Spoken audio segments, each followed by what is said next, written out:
The Justice League. It was a 2017 action comedy film set in the superhero-based world of the DCEU. It was directed by Zack Snyder and stars Henry Cavill, Mr. Charisma himself Ben Affleck, Gal Gadot, Ezra Miller, Ray Fisher, Amy Adams, and Jason Momoa. And with an all-star cast like that, I'm pretty disappointed to say that this film barely meets the mark I was hoping to set for it. Now, I don't know if it's because I've just had such a poor history with the DCEU films, but Justice League is a testament to the generic action films that are out there. I mean, there are flashy effects and action scenes and a few funny quips here and there, but unfortunately, that just doesn't stop Justice League from being totally and completely uninteresting. And that's the only good thing I could say about this film. Seriously! I mean, this film absolutely bored me. I walked into the theater with anticipation, with a gleam in my eye, and yet I walked out utterly bummed out and disappointed. Now, I just want to say, before I discuss anything of note, I just want to issue a huge spoiler alert. Everything I'm going to say is going to be about the film, and if you haven't seen it yet, I don't blame you. But at the same time, if you do want to see it, click off this video now and watch it later. With that said, it's TRENT, and today, Wilson Club Entertainment brings you the review of Justice League.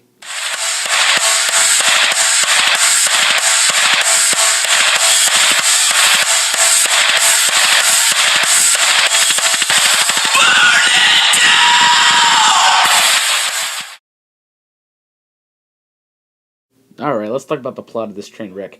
Less than a year after the death of Superman, Batman and Wonder Woman continue to make an effort to fight the good fight in spandex. Unfortunately, scouts from an alien species sense the fear in the hearts of others in America and all across the globe and are sent to scout the area. And after the information is relayed, Steppenwolf, the disciple of the evil entity known as Darkseid, reawakens to capture the 3 cosmic mother boxes. Yeah, way to be original, DC. To stop Steppenwolf's revolution, Batman and Wonder Woman recruit the likes of Cyborg, Flash, and Aquaman to fight Steppenwolf's army.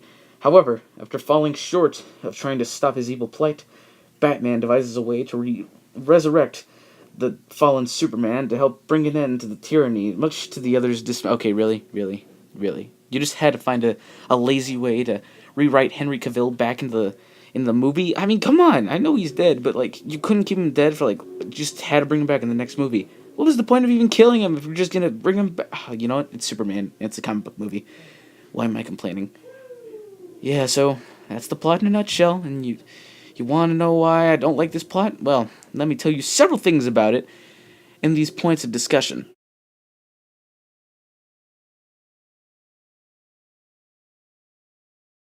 The first thing I'm going to bring up is the very, very bland story. It's very weak. I mean, when it comes down to it, it's just the basic team up to stop the villain who's going to be taking over the universe. That's it. Not to mention, it's kind of like a rehash of the Avengers, but we'll get to that in a minute. I mean, but just think about it. A guy with big horns on his head controls an alien race and has this power through a very powerful cube, well, in this case, 3 of them, and a team must be brought together to stop them, all of their own differences, and all of which just can't seem to get along with each other. That's problem number 1 right there. Problem number 2 is the villain, Steppenwolf. What in the blue heck did they do to this guy? Granted, I don't know that much about Steppenwolf as a character, but he's such a weak villain. He just shows up, kind of just explains that I'm gonna take over the world. Ho ho ho! Better stop me, Justice League. And then he's just taken out by Superman, only to prove that Superman's OP. Yeah, just kind of shows up and just goes away. We don't even see him for that much of the movie. And when he is on screen, his design's not bad, but I wish he had a stronger motive than just, I'm bringing my dark lord to the world to destroy it and take it over, and we will be kings, and we will blah blah blah blah blah. It's the same shtick we've heard over and over and over again. Third point, lame surprise. And what I mean is that the return of Superman. I mean, again, we all knew Superman was going to be in this movie, but Justice League, the trailers kept hyping it up. Superman going to be in the movie. Will Superman return? Is he going to be alive? Of course he is. They have it in the comics. It's going to happen in here.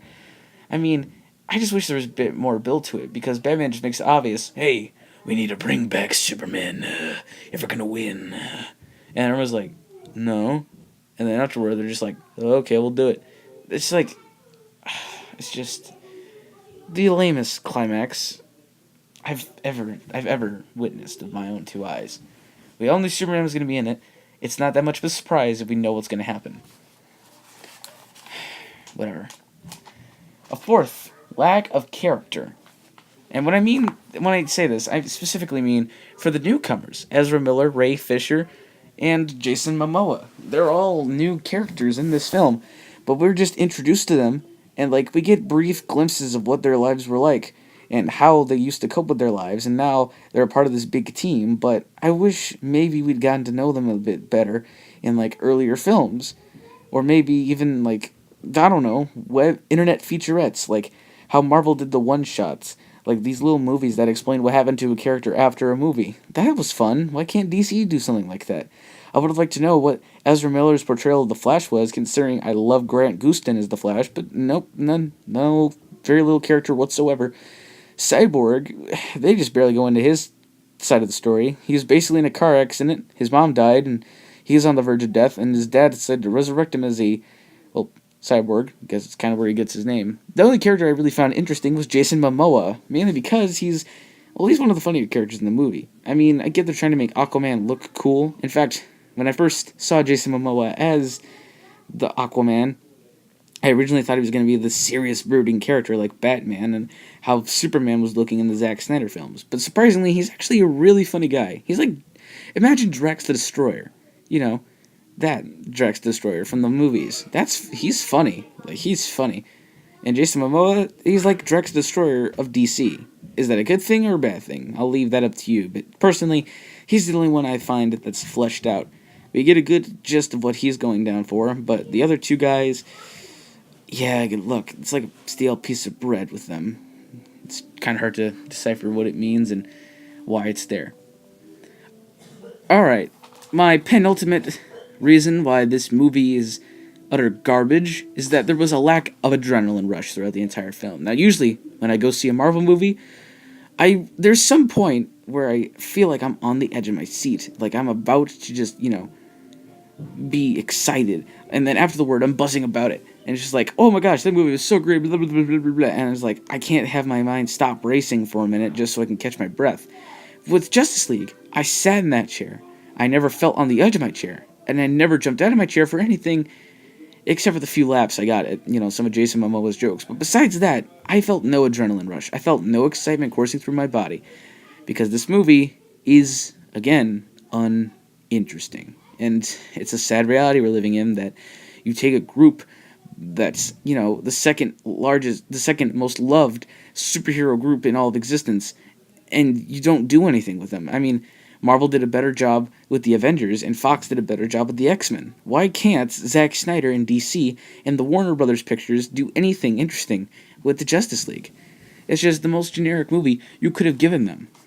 And finally, as alluded to, the similarities to the Avengers. Now, we've already talked about how Steppenwolf kind of has a similar plot and how a similar setup to Loki from the Avengers, and we've already talked about how the team is very similar to the Avengers and how this plot's similar to the Avengers. Everything's just like the Avengers, except it's that very distant cousin from the Avengers that they don't like to acknowledge, mainly because they're under, different properties and different comic divisions and all that.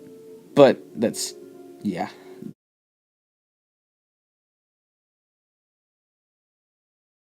So with all that being said, you might be wondering, what's my final thoughts on this movie? What does it stand on? How do I grade it? Okay, well, hold your horses there. I'm getting to it. Alright, so, for lack of a better term, this movie is just uninteresting, average, and we've seen it done a million times. There's nothing new done to the formula, and it's all just repetitive. The acting's okay, there's a funny line once or twice in there, and may look aesthetically pleasing, but there's nothing there to entertain you. Maybe it'll entertain your little kids, but it won't entertain a fully functioning, fully minded, fully intelligent adult. And for that, I'm going to give Justice League a C-. It can hold the attention of others, but unfortunately, it might not be the cup of tea for you. It certainly wasn't for me. But anyways, guys, thank you for joining me today on Wilson Club Entertainment. We thank you for the grand return to the channel, and hopefully you'll leave a big thumbs up in the comments. You thought, and make sure to comment down below if you liked this video, share it with your friends, and of course subscribe to be a part of the Wilson Club. I'm Regular Trent, and I hope to see you guys later. You've made this too sweet. I'm out.